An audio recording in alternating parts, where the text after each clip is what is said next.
You know that feeling when you stumble across something that feels like it should connect the dots, but it's just outside the main story we're usually told. Yeah, like a missing piece. We get that too. And that's exactly why we're here today. We're going to dive deep into something really fascinating, maybe a bit controversial. The ancient Book of Enoch. Right. This is a text supposedly written by Enoch himself, Noah's great-great-great-great-grandfather. Way back. Way back. It popped up with the Dead Sea Scrolls, and it's actually part of the Bible for the Ethiopian Orthodox Church. But importantly, it's not in the mainstream Jewish or Christian Bibles. Which is interesting in itself, right. So our mission today basically is to unpack the key stories in this book. And see how they connect, or seem to connect, with myths from other ancient cultures. And, even with some modern unexplained experiences people report, we're going to touch on stuff that feels like abduction stories, accounts of, advanced knowledge being handed down. Uh-huh. And this whole theme of non-human beings interacting with early humanity. Stuff that made the book controversial and got it excluded. Exactly. So let's start with Enoch himself. Genesis just gives us that one really short, cryptic line. Genesis 5.24. Enoch walked with God, then he was no more, because God took him away. Poof. Gone. Pretty abrupt, mysterious. Very. But the Book of Enoch, it gives a lot more detail. It says Enoch walked with the Elohim. Elohim. Now that word is interesting. It's Hebrew plural form, often translated powerful ones. Right. And while sometimes it's used for the singular God, like a majestic plural, Yeah. in the Book of Enoch, the context really suggests it means multiple distinct, powerful beings. Mm. And they are the ones who took Enoch. So it reframes that whole taken by God thing. It makes you think, could Enoch be the world's first abductee? It's a provocative idea. The text even suggests he knew about it a year in advance, maybe willing. Not the typical modern abduction scenario, perhaps. That's different. But still, that core idea being taken away by powerful, non-human entities. You can't help but see the parallels with modern abduction claims, can you? Absolutely. You hear these recurring themes today, being transported, examined, though often unwillingly in modern reports. Yeah, that seems to be a key difference.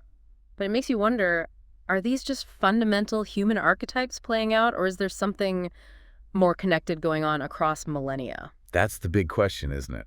And it leads us straight into another huge part of the Book of Enoch, the Watchers. Ah, yes, the Watchers. Tell us about them. Okay, so the book describes this group, 200 of these beings, descending from, their heavenly realm down to Earth. 200. And they weren't just tourists. Not at all.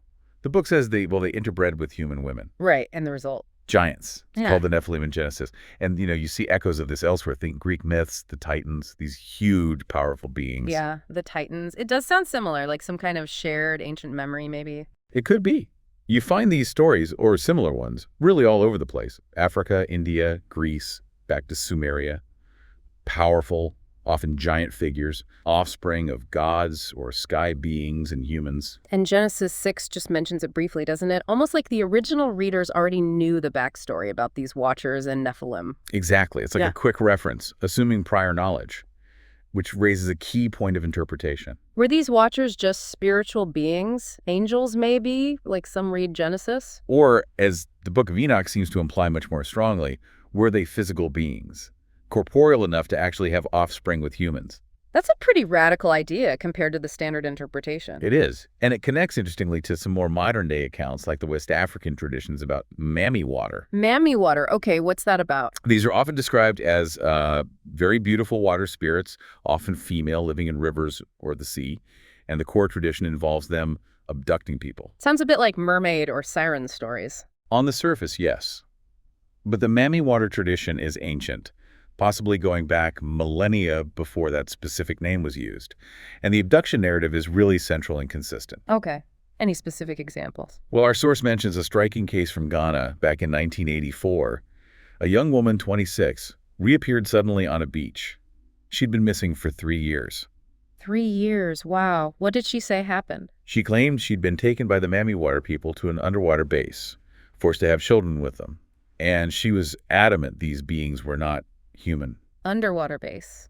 Non-human. That sounds like something straight out of modern UFO lore, almost. It does, doesn't it? And the source for this account actually knew the family personally. Emphasize they weren't seeking attention. Telling a story like that publicly would likely bring ridicule, maybe even accusations of mental instability. Right. You wouldn't make that up lightly in most communities. So when someone risks that kind of social fallout, it makes you pause, maybe listen a bit closer. And the fact that this theme abduction by non-humans, sometimes associated with water, has such deep roots, it suggests maybe we should look at it as part of a much bigger, older picture. Precisely. Which brings us back, again, to Enoch. Because the book isn't just about watchers coming down. It also talks about Enoch going up. Right, his cosmic journeys. Yeah, amazing descriptions of him traveling through the heavens, guided by an angel, Uriel. He's shown how the cosmos works. Like getting lessons in astronomy, the laws of the universe. Exactly. Though, it's important to remember, it's described through the lens of that time, a geocentric view, Earth at the center. Sure, that makes sense for the period. But it's this motif, a human taken, shown cosmic secrets by a non-human guide. It reminds you of other accounts too, like the prophet Ezekiel. Ezekiel, yes. His visions are incredibly vivid, the wheels within wheels. And he describes being lifted up, transported in what he calls a flying craft. He gives surprisingly material details about it. It's not just a vague spiritual journey. He talks about the structure, the noise. Even the pilot describes a being with a human-like form. Some modern researchers look at that and see potentially an ancient alien abduction account. Yeah. Very detailed, very physical sounding. Both Enoch and Ezekiel fall into that category of apocalyptic literature, right? Which often involves these mind-bending visions, encounters with otherworldly beings. Yeah, it's like they're trying to report experiences that were almost beyond their comprehension or language, using symbols maybe, but describing something real to them. And when you think about it, other ancient cultures, Mayans, Aztecs, Sumerians, Egyptians, they had incredibly sophisticated astronomical knowledge, too. It's like puzzle. How do they know so much so early? Like the Dogon people in Mali, that's a famous one. Right, their traditional knowledge about the Sirius star system. Knowing about Sirius B, the companion star, which is invisible to the naked eye, and even claiming knowledge of a third star, Sirius C Western astronomy, only confirmed Sirius B in the 19th century and is still debating Sirius C. And where did the Dogon say they got this knowledge? They claim it came from beings who visited them long ago. Beings from the Sirius system, specifically from Sirius C. Wow. So it's another instance of knowledge seemingly coming from elsewhere. It's a pattern, you could say. Ancient stories encoding precise information, often linked to non-human teachers. Enoch learning from Uriel fits right in. And the Watchers in Enoch's book weren't just about abductions or interbreeding, were they? There was another side. Correct.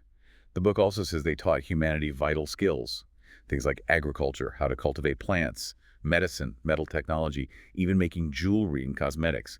Arts of adornment. So they were teachers too, kind of like culture bearers. Yes, which presents a rather different picture than the one you typically get from the canonical Bible, where human progress is usually framed differently. It does.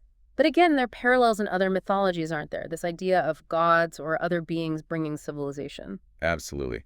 Think of the Babylonians and their Apkallu. Apkallu. Remind me. They were described as these part human, part fish, or aquatic beings.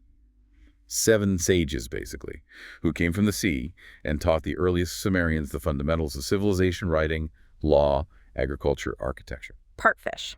Interesting connection back to the water theme, like Mammy Water. It is intriguing. Yeah. This wasn't just dismissed as pure myth by everyone. Carl Sagan, actually, back in 1962. The astronomer. Yeah. He wrote a paper considering the possibility of ancient astronauts, and he specifically